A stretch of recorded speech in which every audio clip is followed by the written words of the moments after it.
নমস্কার, আমার রান্নাঘরে আপনাদের সকলকে জানাচ্ছি স্বাগত। আমি মঞ্জুরি, আপনি দেখছেন মঞ্জুরি দ্য শেফ। আজকে তৈরি করব টক দই, আর আপনাদেরকে বলবো কিভাবে তৈরি করবেন বাড়িতে এরকম টক দই, যেটা ফেটে যাবে না কিংবা পাতলা তো নয়ই, ওপরে একটা মোটা রুটির মতন সর পড়েছে। আর দেখুন কতটা ক্রিমি একটা কনসিস্টেন্সি এই টক দইটার, যেরকম মিষ্টির দোকানে বিক্রি হয়।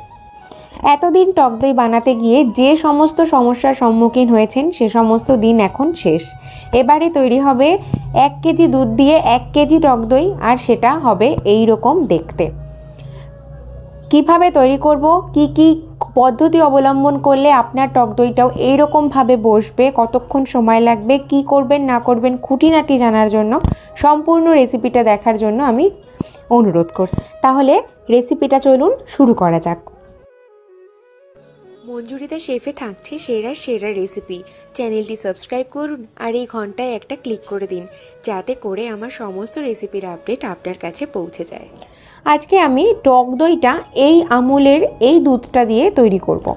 টক দই তৈরি করার জন্য যেটা লাগবে সেটা হচ্ছে ফুল ফ্যাট ক্রিম দুধ লাগবে, মানে ঘন গরুর দুধ বা মোষের দুধ, যেটা খাঁটি অর্থাৎ যেখানে একটুকু জলের মেশানো নেই, পুরো খাঁটি দুধটা লাগবে। একটা পাত্রের মধ্যে আমি দুধগুলো ঢেলে নেব আর সেটাকে আমি জাল দেব। পাত্রটায় প্রথমে আমি অল্প একটুখানি জল দিলাম। এখানে 3 থেকে 4 টেবিল চামচ পর্যন্ত জল হবে। এবারে এর মধ্যে আমি 2 প্যাকেট অর্থাৎ 1 কেজি 1 লিটার দুধ নিয়েছি, সেই দুধটাকে আমি ঢেলে দিচ্ছি। যত ভালো কোয়ালিটির দুধ হবে, দইয়ের মধ্যে যে ওই ঘনত্ব ব্যাপারটা, ঘন দই, সেই ব্যাপারটা কিন্তু ততটা বেশি হবে। পাত্রটায় প্রথমে জল দিলাম কেন যদি জিজ্ঞেস করেন, তাহলে বলি যে দুধে জল মেশানো নেই, সেই দুধটা জাল দিতে গিয়ে দেখবেন পাত্রের তলায় একটু করে দুধ আটকে যায়। সেখানে যদি একটুখানি জল দিয়ে তারপরে দুধটাকে জাল করা হয়, তাহলে কিন্তু পাত্রের গায়ে দুধটা লেগে ধরবে না। দুধটা জাল হতে শুরু করুক, আমি ততক্ষণে দেখিয়ে দিচ্ছি আমি আজকে দই পাতবো এই মাটির হাঁড়িটাতে। মাটির হাঁড়িতেই দই সব থেকে ভালো পাতা হয়, মানে ভালো বসে। আপনার কাছে যদি মাটির পাত্র না থাকে অসুবিধে নেই, আপনি স্টিলের পাত্র বা কাচের কন্টেনার যে কিছুতেই দই কিন্তু পাততে পারবেন। ভালো করে মাটির হাঁড়িটাকে ধুয়ে নিয়েছি জলে। ভালো করে জলে ধোয়ার পরে আমি প্রায় 5 ঘন্টা জলের মধ্যে হাঁড়িটাকে চুবিয়ে রেখেছিলাম। এখন হাঁড়িটাকে আমি সম্পূর্ণ শুকিয়ে নিয়েছি, এর মধ্যে আর একটুকু জল নেই। এরকমভাবে হাঁড়িটাকে তৈরি করে নিতে হবে দই পাতার জন্য বা মাটির বাসন দিয়ে কিছু রান্না করার জন্য। দুধটা এখন এখানে 1 লিটার আছে। দুধটাকে এমনভাবে জাল দেব যাতে একটু পরিমাণটা কমে যায় আর একটুখানি ঘন হয়। এরকমভাবে জাল দিতে হবে যাতে বড় বড় বাবেল ক্রিয়েট হয়, অর্থাৎ গ্যাসের ফ্লেমটা কিন্তু ফুল হাইতে রেখে দুধটাকে জাল করতে হবে। আমি এখানে একটা ডাবু হাতা নিয়েছি, আর ডাবু হাতার সাহায্যে এইরকমভাবে দুধটাকে নাড়তে থাকবো। হাতায় করে আমি ওপর থেকে দুধটাকে এমনভাবে ফেলছি যাতে দুধের মধ্যে একটা ফেনা তৈরি হচ্ছে। অনবরত হাতা দিয়ে আমি দুধটাকে এরকমভাবে নাড়তে থাকবো। এতে করে কি হবে, দুধটা হালকা হয়ে যাবে। দুধের ওপরে তো সর পড়বেই, আর ভেতরটাতেও সর তৈরি হবে। এই প্রসেসটা কিন্তু খুবই গুরুত্বপূর্ণ। দুধটাকে কিন্তু হালকা করে নিতে হবে। যতটা পারবেন, যতক্ষণ ধরে জাল করবেন ততক্ষণ সময় ধরে দুধটাকে অনবরত এরকমভাবে ওঠানামা করিয়ে এর মধ্যে যতটা সম্ভব বাবেল ক্রিয়েট করতে হবে। এরপরে গ্যাসের ফ্লেমটাকে বন্ধ করব না, এরকমই হাই ফ্লেমে রাখবো। আর এইভাবেই এবারে হাঁড়ির মধ্যে আমি দুধ দেব। হাঁড়িতেও দুধটা দিচ্ছি, হাতার একেবারে ওপর থেকে দিয়ে দিচ্ছি দুধটা, যাতে আবারও ফেনা তৈরি হয়। হাঁড়িটাকে ভর্তি করে দেব এরকমভাবে দুধ দিয়ে, ওপর থেকে দেব, যাতে যত বেশি ফেনা তৈরি হবে তত বেশি কিন্তু মোটা ঘন দই তৈরি হবে। সবার কাছে মাটির বাসন থাকে না, আমি আপনাদের সুবিধার্থে স্টিলের বাসনেও দই পেতে দেখিয়ে দেব। এবারে এটা আর নাড়াচাড়া যেন না হয়, এভাবেই রেখে দেব দুধটা একটু ঠান্ডা হয়ে যাওয়ার জন্য। পাখার হাওয়ায় রেখে ঠান্ডা করব না, এটাকে নিচে থেকে ঠান্ডা হতে দেব। উষ্ণ উষ্ণ গরম থাকে এই পর্যায় পর্যন্ত কিন্তু ঠান্ডা করতে হবে। সামান্য জল দিয়ে আমি দুধটা জাল করেছিলাম।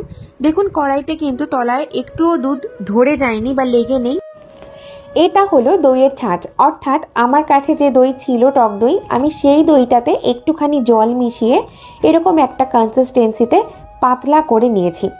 ভালো করে মসৃণ করে নিয়েছি দইটাকে ফেটিয়ে ফেটিয়ে। আর এই দইটা আমি নতুন করে দই বানানোর জন্য ছাঁচ হিসেবে ব্যবহার করব।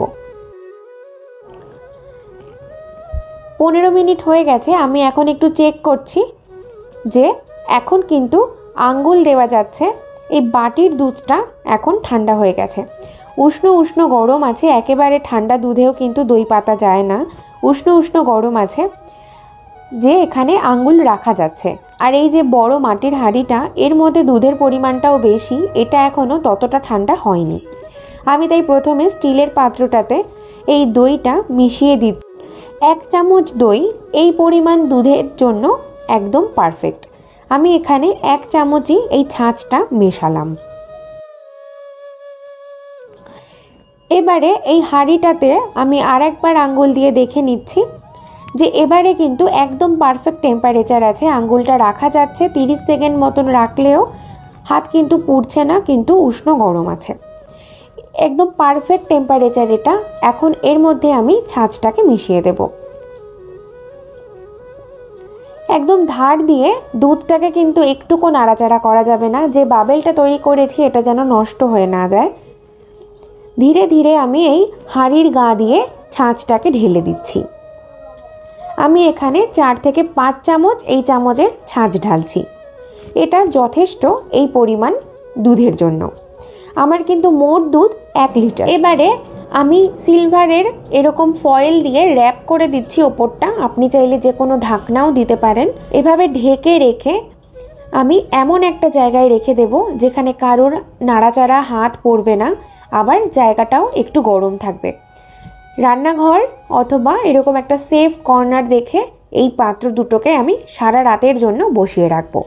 কমপক্ষে 8 ঘন্টা কিন্তু দইটাকে জমার জন্য সময় দিতে হবে।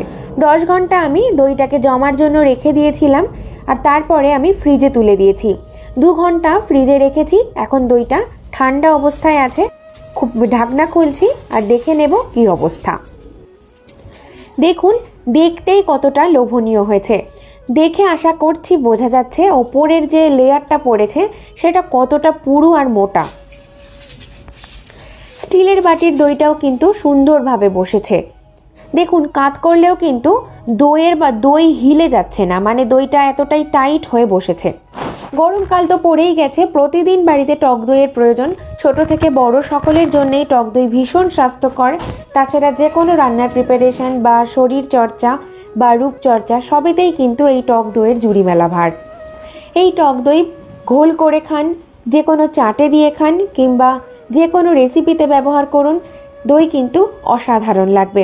আপনি অবশ্যই করে বাড়িতে ট্রাই করবেন আর আমাকে জানাতে কিন্তু ভুলবেন না কীরকম হয়েছে। আমি আশা করছি আপনার প্রথমবারের চেষ্টাতেই আপনি সফল হবেন। আশা করছি আজকের রেসিপি আপনার ভালো লেগেছে। ভালো লাগলে প্লিজ চ্যানেলটিকে সাবস্ক্রাইব করবেন, বন্ধুবান্ধবদের সাথে শেয়ার করবেন, আর ভিডিওটাতে একটা লাইক করতে কিন্তু ভুলবেন না। আজকের মতন বিদায় নিচ্ছি। দেখা হবে অন্য আরও একদিন নতুন কোনো এক রেসিপির সঙ্গে। সকলে ভালো থাকবেন। ধন্যবাদ।